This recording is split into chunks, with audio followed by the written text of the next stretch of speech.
mà cháu đẹp bố của lê miêu đây mà cháu đẹp bố của lê miêu đấy đó thì mà cháu đẹp bố của lê miêu à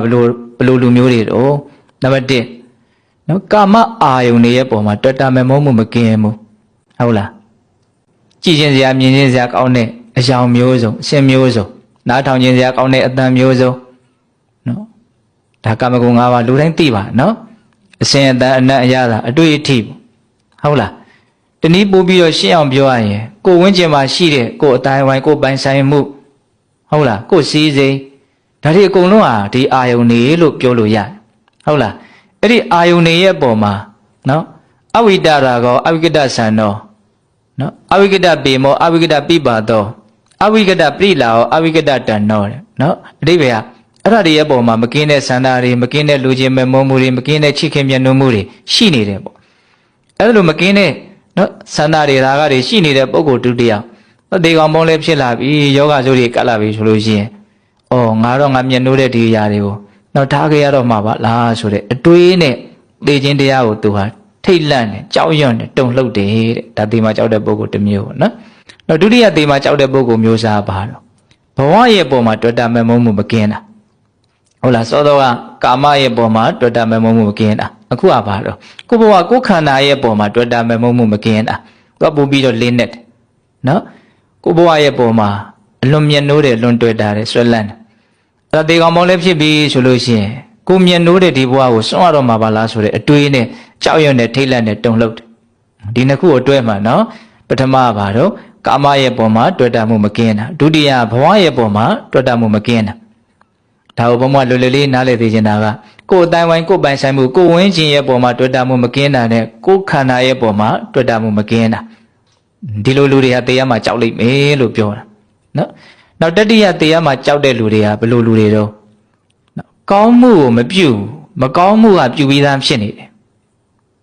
đâu là nhưng mà có mua mà biểu số này nè mà có mua này bắt đầu biểu mấy số về tông nông này được khu ở đây đấy mà là xem ra thì đi bán là gì đó là bao số đó cháu用木配下边来呢高木高木说的cháu用木配下边来呢算是好啦အဲ့ဒီလိုမျိုးကြောက်ရွံ့မှုကိုဖေရှားပြစ်နိုင်တဲ့စွမ်းရှိတဲ့ကောင်းမှုမျိုးကိုသူမပြုတ်ရသေးဘူးဒါပေမဲ့မကောင်းမှုကတော့ပြုတ်ပြီးသားဖြစ်နေအဲ့တော့သူတေအောင်ပေါင်းလည်းဖြစ်ပြီဆိုတာနဲ့ငါကောင်းတာလည်းထိထိရောက်မပြုတ်ရသေးပါလားမကောင်းတဲ့နေရာတွေကတော့ငါပြုတ်ထားတာတွေများနေပါလားအဲ့ဒီအတွေးဝင်လာပြီဆိုတဲ့အခါသူတေရမှာကြောက်ငါမကောင်းမှုပြုတ်တဲ့ပုံကိုယ်တို့ရဲ့လားရကိုရောက်ရမှာပါလားဆိုတဲ့အတွေးကသူ့ကိုနှိပ်စက်ပြီးတော့တေရမှာသူကြောက်တယ်ဒါတေရမှာကြောက်တဲ့ပုံကိုတတိယမျိုးစားပေါ့နောက်သုဒ္ဓမျိုးစားဘယ်လိုတုံးဆိုတော့သူတော်ကောင်းတရားရဲ့ပုံမှာတန်တရားမကင်းတာနောက်ဘုရားတရားတန်ခါယတနာမြတ်သုံးပါးရဲ့ပုံမှာတန်တရားမကင်းတာဒီထဲမှာတော့မြတ်စွာဘုရားသူတော်ကောင်းတရားရဲ့ပုံမှာတန်တရားမကင်းတာလို့ပြောတယ်လူဒီကောင်မလည်းဖြစ်ပြီဆိုရင်ဒီလိုလူမျိုးကလည်းငါအလွန်ရိုးရှင်းတဲ့ဒီတရားဒေသနာတွေရဲ့ပုံမှာဒီသူတော်ကောင်းတရားရဲ့ပုံမှာငါတန်တရားမကင်းခဲ့ဘူးသူလိုတွေးတောမှုတွေနဲ့ဒါရဲ့ပုံမှာငါထိထိရောက်ရောက်မလုပ်ခဲ့ဘူးဟိုလိုဒီလိုနဲ့စိတ်ထဲမှာတော့မယုံသင်္ကာတွေဖြစ်ပြီးတော့နေခဲ့တာမှားလိုက်တာဆိုတဲ့အတွေးနဲ့တရားမှာကိုသူကြောက်တယ်။ငါတရားမှာကြောက်တဲ့ပုဂ္ဂိုလ်ဘယ်နှမျိုးတော့၄မျိုး။တော့တရားမှာမကြောက်တဲ့ပုဂ္ဂိုလ်ကဒီ၄မျိုးနဲ့ဆန့်ကျင်ဘက်အဲ့ဒါကိုဘုံဘုံကအကျေပြောခြင်းဟုတ်လား။နံပါတ်1ကာမရဲ့ပုံမှာတွေ့တာမမုန်းမှုကျင်းတယ်။နံပါတ်2ဘဝရဲ့ပုံမှာတွေ့တာမမုန်းမှုကျင်းတယ်။နံပါတ်3ကောင်းမှုကိုပြုထားတယ်မကောင်းမှုကိုရှောင်ကျဉ်ထားတယ်နံပါတ်4သူတော်ကောင်းတရားရဲ့ပုံမှာ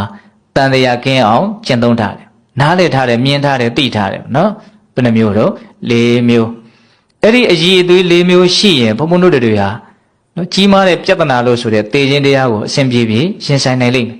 မကြောက်မရွံ့မတုံမလှုပ်သေခြင်းတရားကိုအစဉ်ပြေပြေဘုံဘုံတို့ဟာရှင်းဆိုင်ကြော်လွှားနိုင်လိမ့်မယ်နော်ဒါကြောင့်ကာမနဲ့ဘဝရဲ့ပုံမှာဘုံဘုံတို့တွေဟာတွေ့တာမမုန်းမှုတွေကိုတတ်နိုင်တယ်မြရှော့ချကြရမယ်ဟုတ်လားတတ်နိုင်တဲ့မြရှော့ချဖို့ဆိုတာလည်းပဲဘယ်နည်းနဲ့ဘုံဘုံတို့ရှော့မလို့တော်တာမမောတယ်ဆိုတာသူ့ရဲ့သဘောတဘာဝအမှန်ဖြစ်တဲ့အနိစ္စဒုက္ခအနတ္တကိုမသိလို့သိတော့လည်းပဲအသိနဲလို့တော်တာမမောမှုဆိုတာဖြစ်တယ်ဟုတ်လားပြောရရင်အမှန်မမြင်လို့เนาะအစွဲကြီးနေတာပေါ့အမှန်မြင်ရင်စွဲနေမယ်ပေါ့เนาะအဲ့လို့ဆိုရင်အမှန်မြင်အောင်လို့လုပ်မလို့ဆိုတော့ဒီသဘာဝတရားတွေရဲ့ပုံမှာပဲဘုံဘုံတို့သတိထားကြရသဘောပေါက်ရလားမသိ